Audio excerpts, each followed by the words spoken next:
Okay, hello again. This is the second part of this drawing, and what I'm doing right now is I'm just going to be refining some of the lettering here on this drawing, which is another exercise in rubbing out a lot of stuff and then drawing it in again. Sharp-eyed viewers may be able to see that I have changed my pencil from the American Ticonderoga pencil to this one. It's a Tombow Mono 100. These are a delightful pencil to use. And the reason I changed is because I put down the Ticonderoga Dixon one and now I can't find it again. I would have kept going with it otherwise.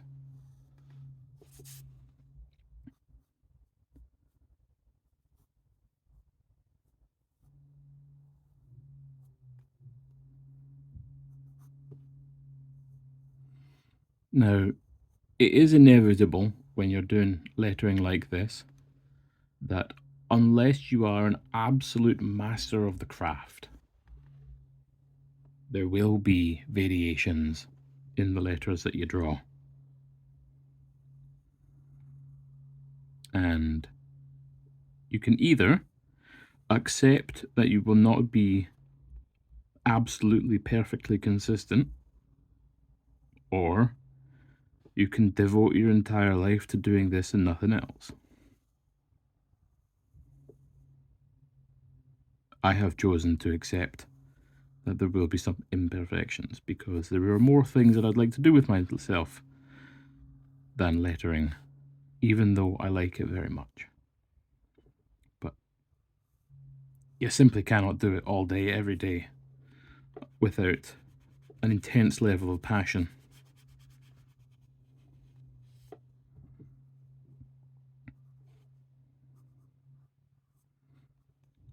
There are, of course, many wonderful people who do sign writing or lettering in various forms. There are so many. And good for them. Somebody's got to do it. It's a darn sight nicer than, vinyl stickers on everything. But I don't think I can ever be accepted in the same level as an absolute master of this particular aspect of artwork.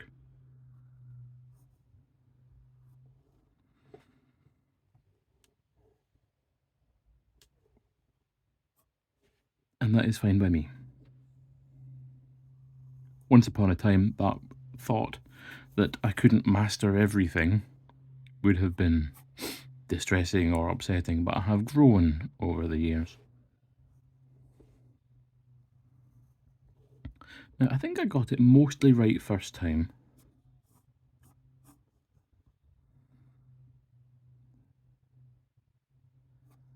So I'm not too worried. I don't have too much to do. Now, do I like this P better than that P? They should be the same, I think. But which one do I like the best? I think I like the lower one the best. Oh, that's the rain on. You might even be able to hear it.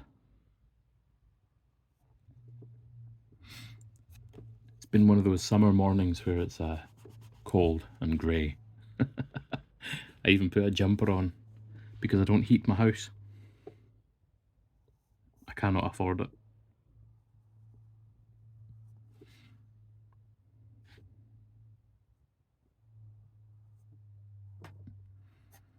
Aye, so much for being in the start of May, eh? What can you do? People talk about the weather a lot, and I hear people complain about the people talking about the weather, but the weather affects you. It affects the things you do. You ever tried making toffee on a wet day? You ever tried hanging up your washing outside on a wet day? Like, it changes the things that are sensible to do. You go out for a walk, do you take a waterproof or no? Do you wear sunscreen or not? Of course we talk about the weather.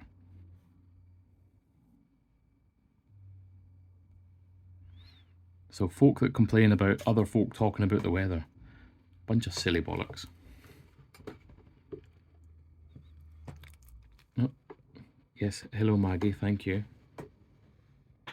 You want away? Pesky creature. Now, while I was taking a break, I forgot to check for some more references on space suit boots.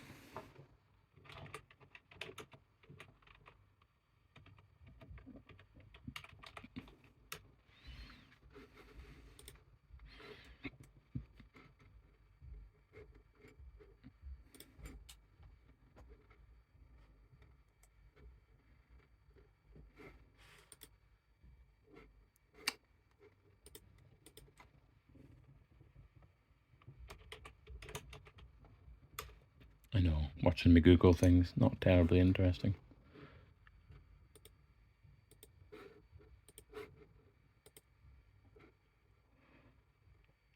This is an important way to think about how you use references.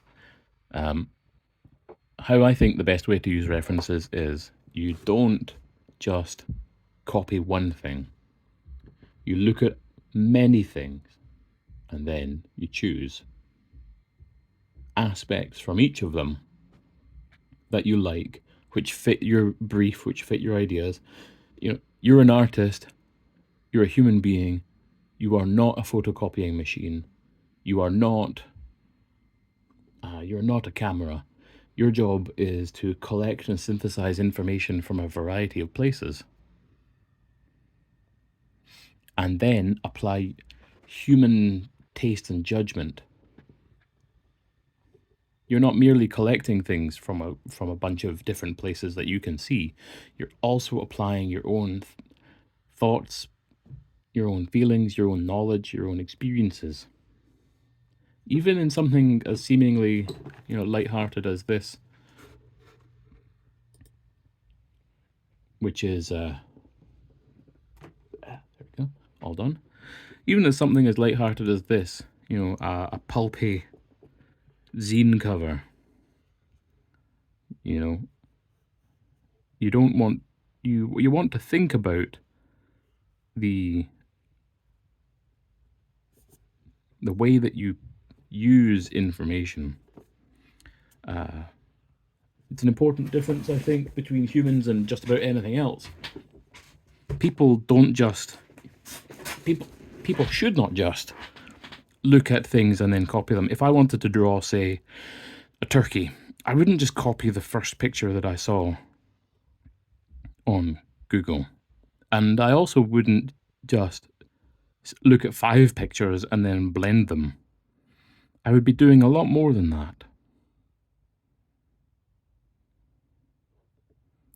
I would be applying ideas that I know from real life, from having seen turkeys in real life, from having spent time watching them, watching how they move and their feathers move, from the texture of their feathers.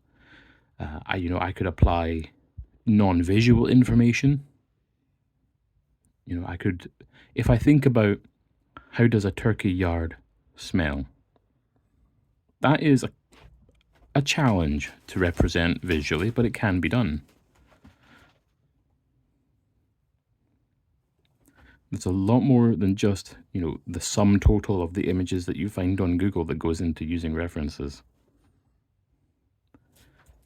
It's when I talk about humans having something intrinsic to the human experience, that's one of the things I'm thinking about, is that there's more to it than just looking at what you see on the internet.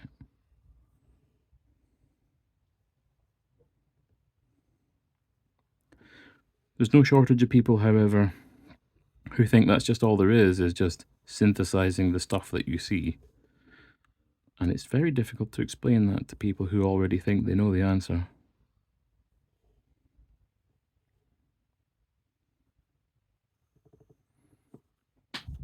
Now, in my color study, oops, I had this area of rocks. It has two jobs. One job is it helps to give a sense that the planetoid here has more to it, by implying that there's stuff in the distance. But also it helps to provide a contrast against the white gloves and helmet of the astronaut. So, I was thinking, do I want to replace it with something that looks like a lunar vehicle? But ultimately, no, I don't, because I think that extra detail. I could put in a lunar vehicle, but I think I'd have to put a lot of extra detail in order to make it look like one. And I don't want to have to put in that extra detail, one, because it'll distract from the focal point here. We want to have a lot of contrast here so that this becomes a focal point.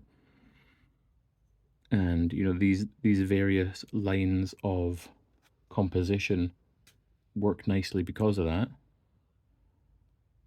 That reminds me, I need one in there. And we want our lines of composition to work together and all work toward the same goal. So we don't want that too distracting, but we do need it to contrast. So what can it be? It needs to sort of have this general shape.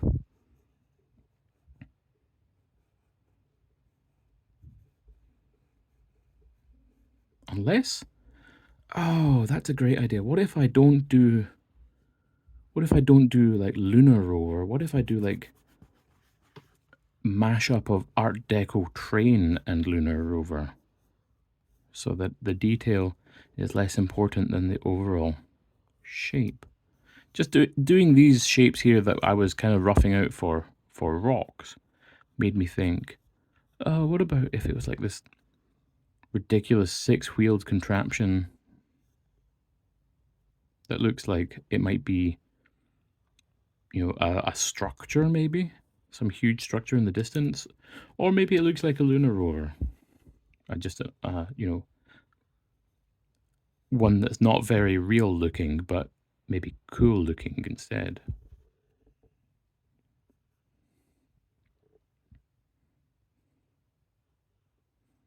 Yeah.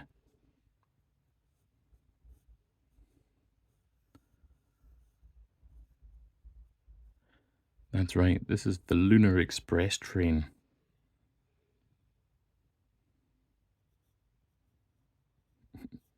What, electric locomotive express? I'm not sure what you'd call it.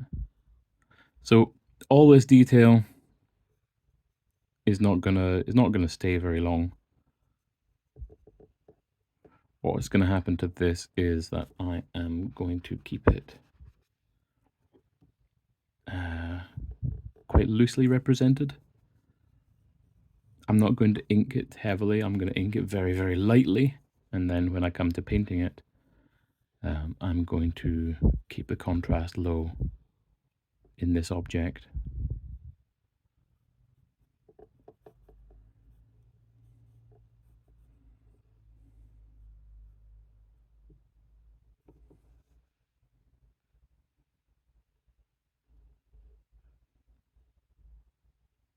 That's what we'll do.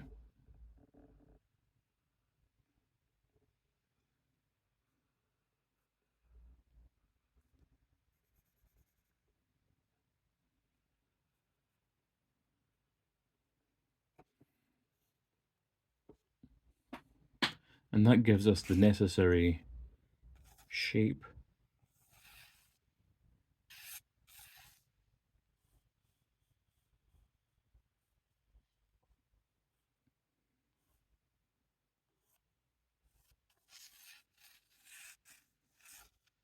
Shape, line, focal points. Yeah, you see all these different kind of lines, both imaginary and real, that intersect here.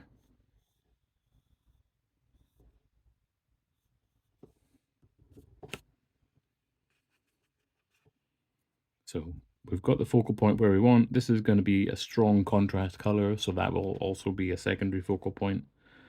When I'm painting this, I'm going to need some sort of setting sun kind of reference material. This will be strong color too, but I might tone it down a lot, so I don't know, that's going to be one for the color stage. You know, that's going to be one that's going to require some color sensitivity at that point. But right now, we're just ready to dive in on the inking.